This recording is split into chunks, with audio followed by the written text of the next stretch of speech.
राम। हमने देखा है कि पेड़ों पर बैठे हुए पक्षी बोलते रहते हैं। कौवा काँव काँव करता रहता है, कोयल कू कू करती रहती है, तोता बोलता रहता है। तो सभी पक्षी अकेले में बोलते रहते हैं। उनका संगीत कोई सुने या ना सुने, वो बोलते रहते हैं। और उनका बोलना हमें बहुत अच्छा लगा, क्योंकि अकेले में बोलेंगे तो वाद विवाद भी नहीं होगा और अपने साक्षी दृष्टा से जुड़े रहेंगे कि हमारे अंदर से आवाज़ आ रही है। अब दो व्यक्ति बात करते हैं तो दृष्टा खो जाता है, एक दूसरे में ही बहस होने लगती है, एक दूसरे के जवाब देने के लिए सोचते रहते हैं। तो अद्भुत है, अकेले बात करना भी अद्भुत है। बस यह है कि साक्षी दृष्टा से जुड़े रहें।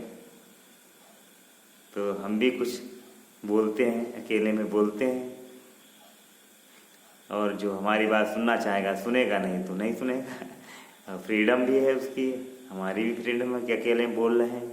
अच्छा माध्यम भी है यूट्यूब, तो अद्भुत गुण है बोलने का। तो ये नेचर ने गिफ्ट दिए ही है, तो बोलना भी चाहिए, क्योंकि मौन में और बोलने में कोई भेद नहीं, बस साक्षी पे टिके रहें। तो भैया बोलना शुरू करते हैं कि मुक्त व्यक्ति का व्यवहार समाज में कैसा होता है। तो हम अनुभव करते हैं, हमने जो जाना है व्यवहार कैसा हमारे साथ होता है। कई मित्र हमसे कहते हैं कि आप तो मुक्त हो गए हैं, तो आपको पैसा कमाने की ज़रूरत ही नहीं है, आपको घर बनवाने की क्या ज़रूरत है, ऐसे मुक्त होकर रहिए, या अपना पैसा हमें दे दीजिए, आप तो मुक्ति हैं, आप अपना घर हमें दे दीजिए। अब वो कहाँ से कह रहे हैं, मन से ही तो कह रहे हैं कि पैसा हमें दे दीजिए। वो मन से जुड़े हैं, इसीलिए ये विचार आ रहे हैं कि मांगना मन से ही होता है, और जो मुक्त है ना मांगना जांचना, व्यवहारिक तौर पे ज़रूरतें होगी मांगता रहेगा, मगर जो दृष्टा साक्षी है वहाँ तो कोई मांगना, संशय, भेदभाव, ईर्ष्या, घृणा कुछ भी नहीं, वो तो शून्य है, अपूर्ण भी है। तो वहाँ कोई विचार है ही नहीं। विचार तो ऊपरी ऊपरी मन से प्रकट होते हैं, मस्तिष्क से प्रकट होते हैं। तो मुक्त होने का मतलब है सृष्टा साक्षी के साथ रहना, साक्षी मैं हो जाना। साक्षी मैं हो गए तो काम, क्रोध, घृणा, ईर्ष्या, द्वेष कुछ भी नहीं होगा, मुक्त है। क्योंकि साक्षी अपने अंदर देखिए कुछ कर ही नहीं रहा, सिर्फ अनुभव कर रहा है, और आप में भी अनुभव कर रहा है, हर जगह अनुभव ही अनुभव कर रहा है। मन मस्तिष्क से क्रियाएं हो रही हैं। तो मांगने वाले भी मन से ही मांग रहे हैं।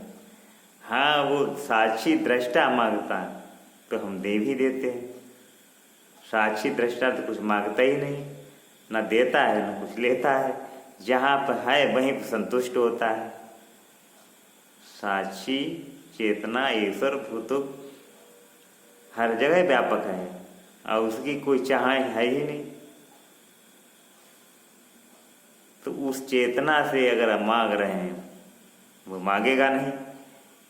तो कहीं न कहीं आप अपनी मन बुद्धि से ही मांग रहे हैं। अगर हम दे भी दें तो आपकी मन बुद्धि और प्रबल होगी, लालच और आपका बढ़ेगा। ऐसे लोग मुक्त लोगों से मांगना शुरू कर देंगे।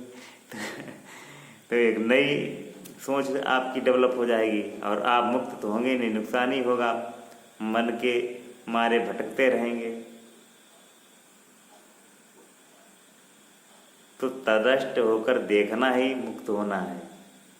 यहाँ देना लेना कुछ नहीं, जहाँ पे हैं वहीं पर संतुष्ट हो जाएं। अब भागना भी नहीं है।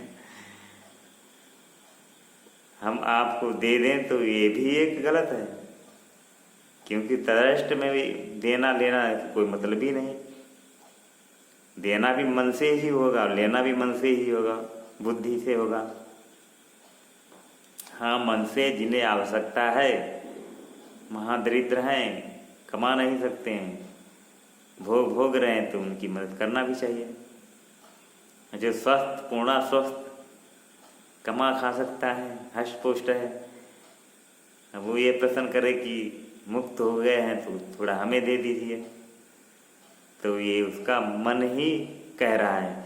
अब मन से और वो विकृत हो जाएगा तो आध्यात्मिक प्रगति ना होकर उल्टा उसका मन प्रबल होता जाएगा। बुद्धि विवेक और निर्णय लेता रहेगा कि ये तो बहुत अच्छा है, ऐसे ही मिल गया। तो धन का लेना देना जो व्यर्थ होता है वो भी मन को ही प्रगाढ़ करता है। आवश्यकता के लिए तो ठीक है, और जहाँ पे हैं साक्षी दृष्टा में रहेंगे तो जैसे हैं वहीं पर संतुष्ट। अमीर हैं तो अमीर ही संतुष्ट, गरीब हैं तो गरीब ही संतुष्ट, दुख है तो दुखी में संतुष्ट, सुखी हैं तो सुख में ही संतुष्ट, खाना है तो खाने में संतुष्ट, जैसा स्वाद है उसी में संतुष्ट। या स्वाद खाना खाएंगे तो स्वाद को देखते रहेंगे कि स्वाद कौन दे रहा है। तो इस प्रकार से व्यवहार होता है। और आम व्यक्ति सोच रहे हैं कि मुक्त हो गए तो कुछ जरूरत ही नहीं। अरे नहीं, जरूरत के मतलब आप कुछ कर रहे हैं, जरूरत ना जरूरत कोई सवाल ही नहीं। वो तो जहाँ पर हैं वहीं पर ठहर जाएं, कार्य करते हुए मुक्त रहें, तभी असली मुक्ति है। यहाँ लेने देने का कोई सवाल ही नहीं है। श्री कृष्ण भगवान सारी लीलाएं करते हुए मुक्त रहे, युद्ध भी लड़े, राजा भी बने, युद्ध छोड़े भी, अपना देश भी छोड़ा, मथुरा से द्वारिका, और फिर युद्ध में भी छोड़े तो रणछोड़ कहलाए।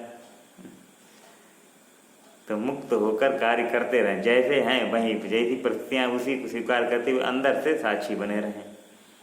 तो यहाँ लेना देना का कोई सवाल ही नहीं। तो जो समझते हैं कि मुक्त होकर न कमाना है न कुछ करना है, पैसे हमें दे दो या आप ले लो, तो इसका कोई सवाल नहीं। ये तो सब व्यर्थ के प्रश्न है, और इनकी जानकारी होना भी बहुत जरूरी है, क्योंकि ये व्यवहार में हमारे काम आएगी। मुक्त होकर आध्यात्मिक होकर सब कुछ चलता रहेगा, अंदर से मुक्त रहेंगे। नाटक तो चलता ही रहेगा, इसमें तो कोई भेद होगा ही नहीं। व्यवहारिक चीज़ें तो ऐसे ही चलती रहेंगी, जो कमा रहे हैं वो कमाते ही रहेंगे, चाहे कम हो या ज़्यादा हो, कार्य करते ही रहेंगे, क्योंकि उसका साक्षी दृष्टा से कोई मतलब नहीं। कि साक्षी दृष्टा तो हर जगह व्यापक है, समान है। जब हर जगह समतल है तो पानी एक दूसरे तरफ कैसे बहेगा? एक तरफ पानी ऊंचा भरा हो, एक नीचा हो, तभी पानी इधर से उधर जाएगा। और हर जगह समतल ही समतल है तो पानी तो ठहर जाएगा, ना इधर जाएगा ना उधर जाएगा। ऐसे चेतन विश्व पूरा चेतन भरे हुआ है, तो चेतन किधर किधर जाएगा? वो तो हर जगह है, धारा इधर उधर बहेगी ही नहीं। पूरे ब्रह्मांड सृष्टि जगत में समान ही है, तो उसकी धारा इधर उधर बहती ही नहीं। तो जो मुक्त है उसका कोई इधर उधर बहेगा ही नहीं। न देना न लेना, व्यवहारिक तौर पर तो चलेंगे, अंदर से कोई सोचे कि मुक्त हो गए तो सब छोड़ छाड़ के इधर उधर भाग गए, तो भागना नहीं, भागना कहाँ। संसार पूरा चेतना से भरा हुआ है, और जहाँ जैसे हैं वहीं मुक्त है। न छोड़ना है, पाना है त्यागना भी एक उद्देश्य हो जाएगा। त्यागना भी कहाँ है, न कुछ त्यागना न पाना, सब करते हुए मुक्त रहना है। तो वही मुक्त रहिए, आनंदित रहिए, न कुछ छोड़ना, न त्यागना, न पाना। मुक्त ही जन्म हुआ है, मुक्त तो है ही। थोड़ा स्मरण, सतत स्मरण करना है, सतत ध्यान करना है, ध्यान विधियों को अपनाना है, फिर मुक्त को पहचान। मुक्त तो है ही, जान लेंगे उसे, जानने की प्रक्रिया है तो नमस्कार।